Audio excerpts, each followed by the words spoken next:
अहम ख़बर है 30 मार्च ते उमरबाब चांडो जे घर वारनि जे क़त्ल केस जो फ़ैसिलो सिक्योरिटी लाइ IG सिंध खे ख़त लिखियो वियो आहे।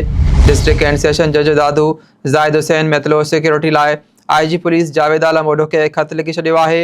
30 तारीख़ ते इंतहाई हसास नोयत जो फ़ैसिलो रिथियलु आहे। डिस्ट्रिक्ट एंड सेशन जज जो ख़त जो चवणु आहे जॾहिं फ़रियादी ऐं जवाबदार धुर जो वास्तो चांडिया धुर सां आहे। फ़ैसिले दौरान को बि अणवणंदड़ वाक़ियो पेश अची सघे थो।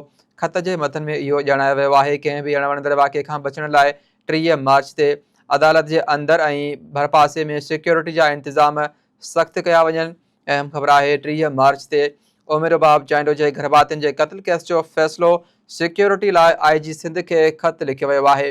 डिस्ट्रिक्ट एंड सेशन जज दादू ज़ाहिद हुसैन मैतलो सिक्योरिटी लाइ IG पुलिस जावेद आलम ओडो खे ख़त लिखियो आहे जॾहिं त 30 तारीख़ ते इंतहाई हसास नोयत जो फ़ैसिलो रिथियलु आहे।